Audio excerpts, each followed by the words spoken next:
Hello guys, Arthur here and welcome to the Round 7 Season 2 Compact Round Review.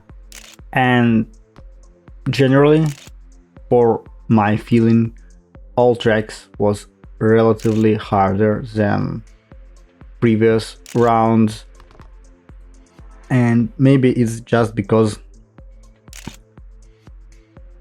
this time it was, I believe, the most biggest or hardest restriction that you have limited amount of not surface but place dimension when you can build like 777, and you need to put a lot of things you want to put it because you want to make some like cool tracks. But in this case, it's really hard to not done it really hard, because again, to make turn you usually use like 2-3 cells, but in this case you will be doing like more sharper turns, like try to make them fit everything. So yeah, my thought that tracks was harder, and also I didn't practice much.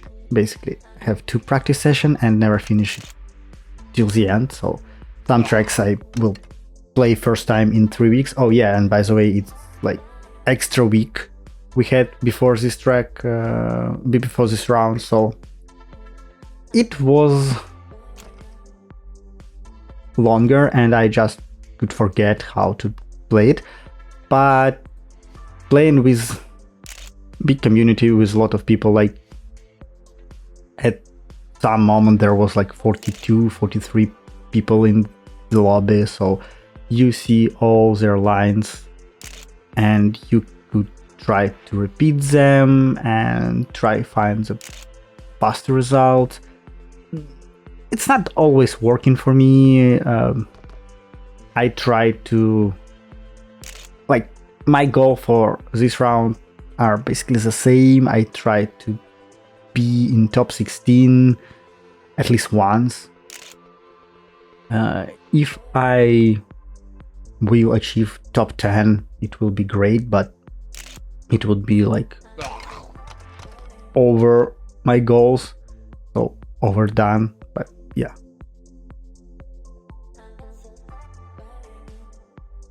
And there's still some weird bug. It's happened like, I believe yesterday. I noticed it the day prior the round, that some names in the leaderboard, not the one that you'll see from the right during the session, but on the track. And it's not only the leaderboard, but some names of like people in the lobby, I just don't see them.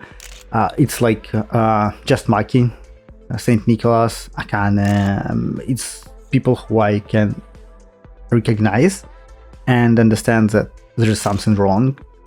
I don't know what's happening. Maybe it's some kind of bug cache. We will see. If it won't fix it somehow in a week, I will just maybe reinstall the game or like recache it. We will see. It's not hard. But this was the first time, the first track, I believe it's the fourth, where I finally get top 16, well, top 15 in this case. So I have 1 point and I'm happy. And I was surprised because it wasn't the easiest track, which I found consider as an opportunity to receive like top 16. And yeah, I understand that in the like easiest track, the more people will finish, and there is, for me, it's slimmest chances to receive top 16. So I consider like really hard tracks where not a lot of people will finish them, and then I will have chance to just be in the top 16. Yeah. And As you probably noticed, there is new feature, which this is a mode or something like what I kind of create. At the top, there's number of your round, so you understand what number of track from like 15 or I don't know how many there will be tracks on like season 3, 4, whatever will be next, but you understand on what level, on what number of level you are, and how many of them you missed. So yeah, it's just a cool idea to understand what and how you doing and how many track left. So yeah, back to the tracks. Cheese and wine. I was surprised how harder it was playing on these tracks during this ZSL round rather than on normal day on a practice session on like track reviews. Maybe because I was nervous. I had some kind of goals which I tried to beat, which I tried to finish, and it was hard. And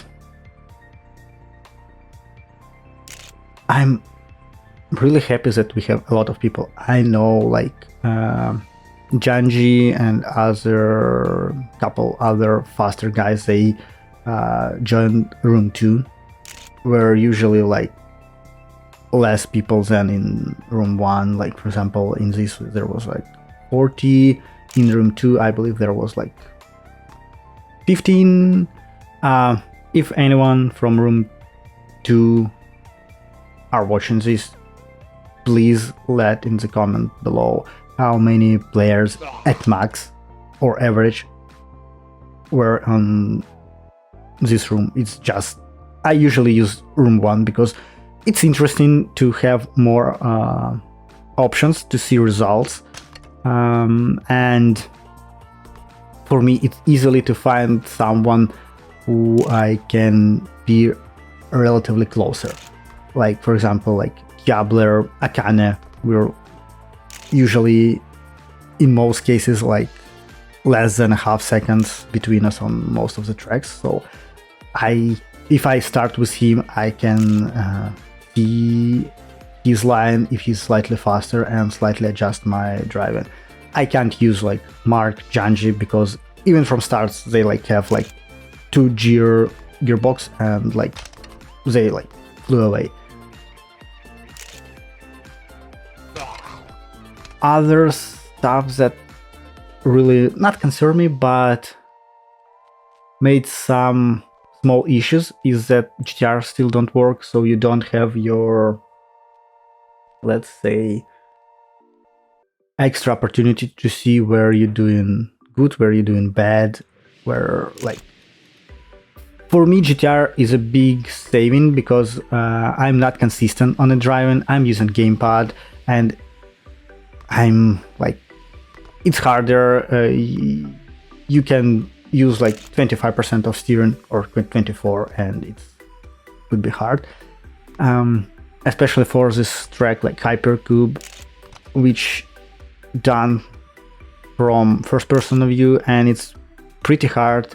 Yes, arrows helps, but it's make me slightly dizzy, and on the track, on the part of the track where you go upside down, I have so little amount to react on the changes on the track. So for most of the track is go like right, then left turn, and I always hit the same pole after the third checkpoint. So I was using, my best result is when a person in front of me finish it, and I was like using him as a relative point for where I need to drive and what be next. Yeah, right now if you see this cozy, it's Saint Nicholas. I just like calculated, and as you can see it's just part of his name. I don't know how it's work, what this type of the bug, but yeah, it's strange. overgrown by Lexer. I was so close at the finish to beat top 16, like, and then almost at the end, a lot of people have the best their results, and I was so pushed back. Oh, it's so frustrating, and a lot of tracks where I have like top 8, top 7 results, and I was okay, this is it, this is best result, and then I try, I couldn't beat it because I was nervous, but all other players are mostly in the end of the time they could improve their times and they show like the best results. Let's say they improve a lot during the last part of the track, and usually it's correct thing, but not for me. I'm become more nervous during the final part of each round because when I saw that okay, there is a chance to beat top 16, top 10, I made a lot of mistakes during track, but yeah, it's on me. And turning back to people on the lobby, like for example on this track, all these lines which I'm doing at my basically last attempt, and I will finish almost at the end of the round, and for me it will be like the best result on this track, like from reviewing, from everything. And usually my strategy is like I'm doing like safer road to just finish it and put some time on the leaderboard, and then I'm trying to improve myself and try to beat the time lapse time and try to repeat what people are doing on their tracks. Like in this case, all these jumps, risky jumps, I would say they're risky because if you won't have enough speed, you will crash, you will lose. I looked on the people how they did it, and yeah, so I basically learned during the play game, and I was really surprised on people who just asking how to turn off people. Well, you just press V as a reminder, but it's strange. Well, I can understand if it will be like Mark, just Maki, or other top players who know a lot about this game and they always show like really good results. But for me, if I turned off people, I wouldn't be seeing the lines, what they took. So yeah, for me it will be like big pain. And as you can see, still really hard to understand leaderboard. And same for this just Maki map. Like there are a lot of, well, I wouldn't say skips, but same like risky parts where you can done it, you can, let's say, improve your time during driving, or let's say making some risky moves, but it's payback only if you done them well. And on this specific track, I think that this checkpoint going down is faster, and I even can't consider it as a risky finish. But please guys, let me in a comment to know what do you think about this track. I just don't think that you have any benefits on the track, on the finish of, let's say it's higher finish. And this is the last track. For me, even during the review, I believe I said this is a really hard track. The hardest point was this like loop before checkpoint 3. I never have enough speed to properly manage it. Like other people on the lobby, like they doing like full loop. I was every time slightly sneaky to do it, and it was really hard. Anyway, guys, thanks for watching. It was really interesting lobby. It was really interesting round. Thanks for watching. Hope you enjoy it. Leave likes, subscribe. Bye. Oh yeah, and in this description I will add the link to the ZSL final result on zip.st. Well, if I won't forget about it.